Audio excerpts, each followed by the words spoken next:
साधु संगत जी बड़े प्यार से कहिए धनरिंकार जी। बोलिए सतगुरु माता सुदीक्षा शविंदर हरदेव जी महाराज की जय। निरंकारी राजमाता गुरु बचन अवतार की जय। सत्संगत जी चैनल को जरूर सब्सक्राइब कर लीजिएगा। आशा करते हैं आप सभी संत महापुरुष सतगुरु माता जी की कृपा से आनंदित रहें, सभी प्रकार से खुशहाल रहें, तन से मन से धन से। और दास को भी आशीर्वाद दीजिएगा। पूरे परिवार आप जी के चरणों से जुड़कर हर प्रकार की खुशियाँ प्रदान करें सतगुरु सभी को। सत्संगत जी सबका भला करो भगवान, सबका सब विधि हो कल्याण। सत्संगत जी दास विजयदशमी पर एक विचार रखने जा रहा है, आप सभी प्रवान करिएगा। सत्संगत जी आज बहुत ही सुंदर पर्व है। सभी लोग अपने अपने घरों में, अपने परिवार में माता दुर्गा का मूर्ति का दर्शन कर करके आनंदित हो रहे हैं। सत्संगत जी बहुत ही बढ़िया है। कम से कम भक्ति के मार्ग पर तो चलने की प्रेरणा मिलती है सत्संगत जी। लेकिन सत्संगत जी थोड़ा सा दिशा बदलना पड़ता है। इतने कड़ी मेहनत करने के बाद हमारे ऋषि मुनियों ने सत्संगत जी हमें यहाँ तक धरोहर के रास में ग्रंथ, पुराण, उपनिषद, वेद सभी लिख कर गए। उन्होंने जल तक का, हवा तक का सेवन बंद करके इस परमपिता परमात्मा को पाने की चेष्टा किया। यहाँ तक कि 12-12 हजार साल वेदों में लिखा है कि परमात्मा को रिझाने की कोशिश करते रहे सत्संगत जी, लेकिन इस परमपिता परमात्मा का दर्शन इस निराकार रूप में नहीं पाए।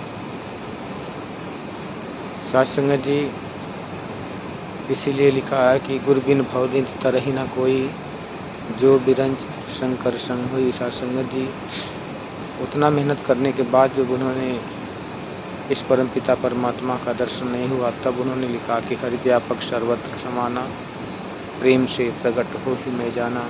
अगर देखा जाए सत्संगत जी तो वेदों पुराणों में मूर्ति का कहीं भी जिक्र नहीं मिलता।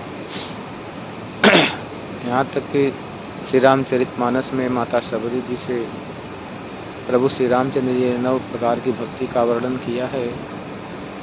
उसमें भी मूर्ति पूजा का कहीं वर्णन नहीं है। पहला ही भक्ति आती है कि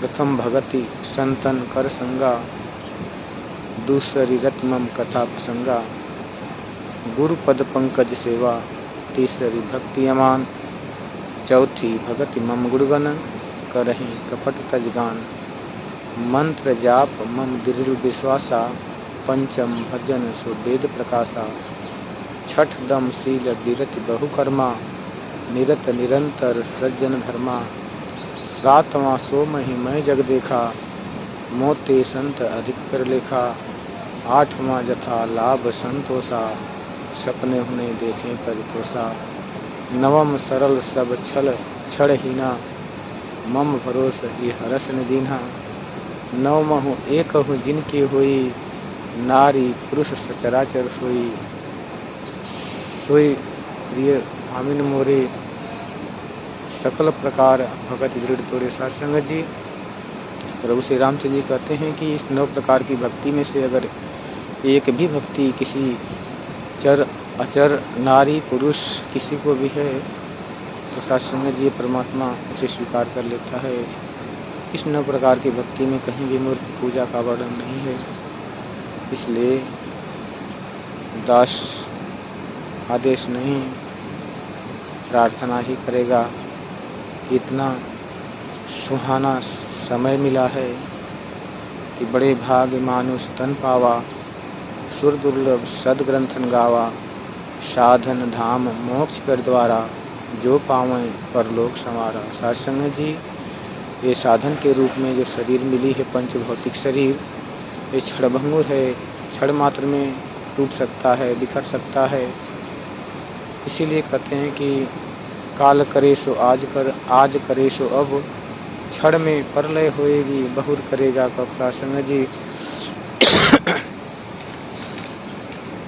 इस परम पिता परमात्मा का दर्शन करने के लिए सतगुरु माता सुदीक्षा जी जगह जगह सत्संग का रूप बनाकर सभी को आह्वान पुकार रही हैं कि आओ, इस अपने जीवन का लाभ उठा लो, जो परमात्मा ने तुम्हें तुम्हारे कर्मों के ऊपर खुश होकर नहीं दिया, ये खुद ही आपके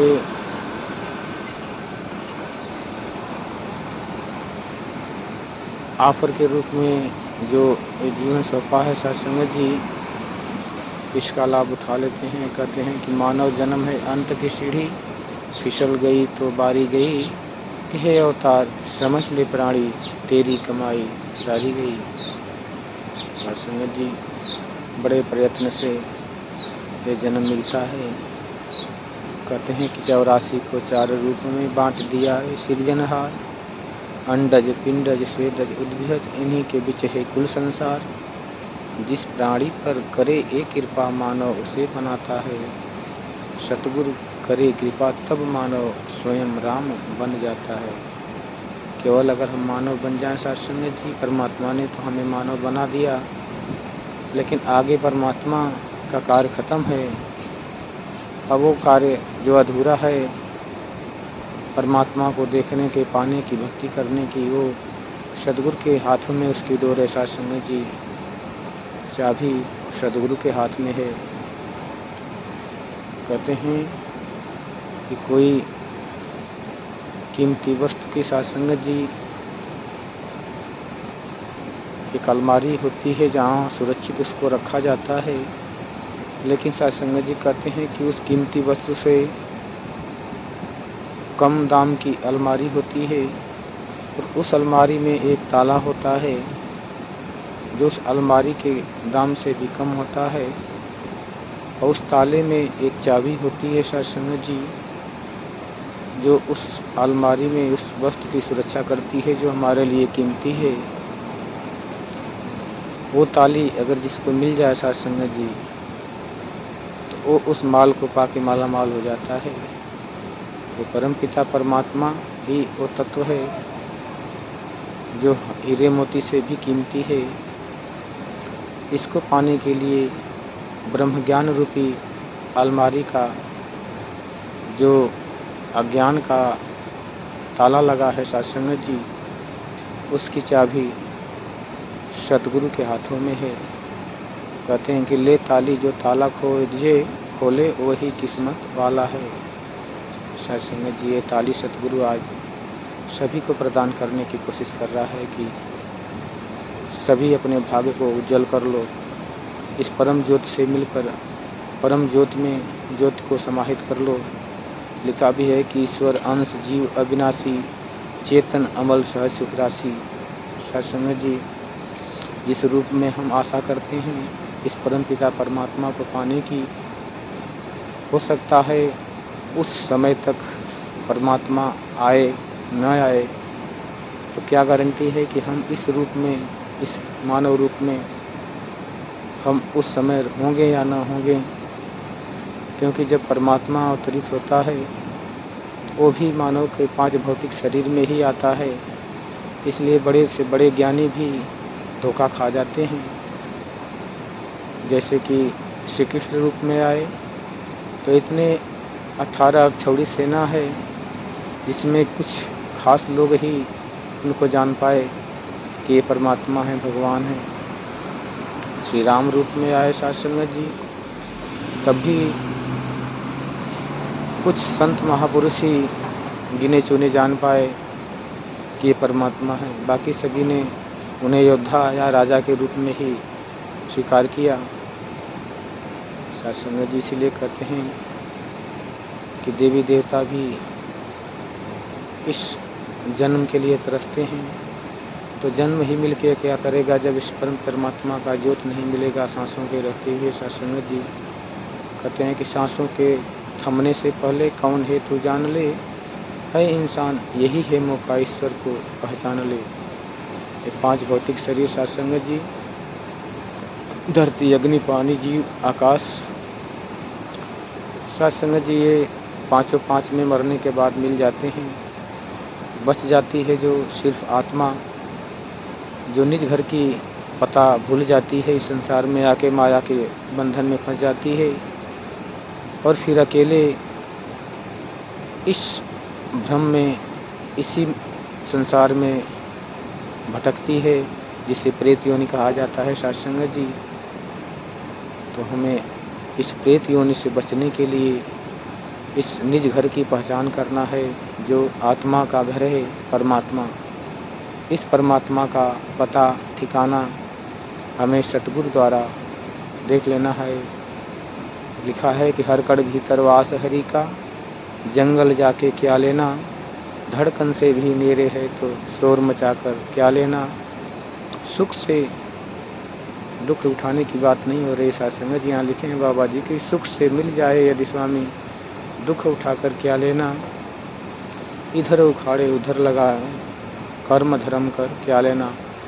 इसी उखाड़ने और लगाने की बात हो रही है सत्संग जी। जो आज का दिन है दुर्गा विजयादशमी, इतना खर्च करके इंसान मूर्ति को स्थापित करता है, पूजन करता है, याचना करता है और मंगन मांगता है, फिर उसे ले जाके उस जल में प्रवाहित कर देता है।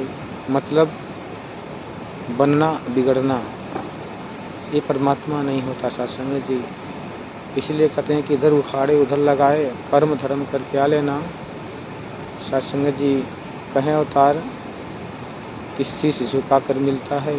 सत्संग जी जब ये परमात्मा मिलता है तो हृदय का कमल खिल उठता है। दास ने भी बहुत सारे व्रत उपवास किए, लेकिन जब इस ब्रह्म ज्ञान की दात को दास पाया तो सारे कर्म एक खिलवाड़ की तरह लगने लगे। जैसे कोई बच्चा बचपन में छोटे छोटे घर बनाता है, खिलौने बनाता है, हाथी घोड़ा बनाता है, मिट्टी का खिलौना, उस समय वो आनंद में मग्न होता है। लेकिन जैसे ही जब वो बुद्धिमान हो जाता है, बड़ा होता है सत्संग जी, तब उसे समझ में आ जाता है कि मैंने जो बचपन में खेला था, बंगला बनाया, गाड़ी बनाया था, उसमें मेरा गुजारा नहीं होने वाला। मुझे हकीकत में अपने लिए घर बनाना पड़ेगा, अपने लिए गाड़ी बनाना पड़ेगा। तो सत्संग जी वैसा ही खेल आज संसार खेल रहा है।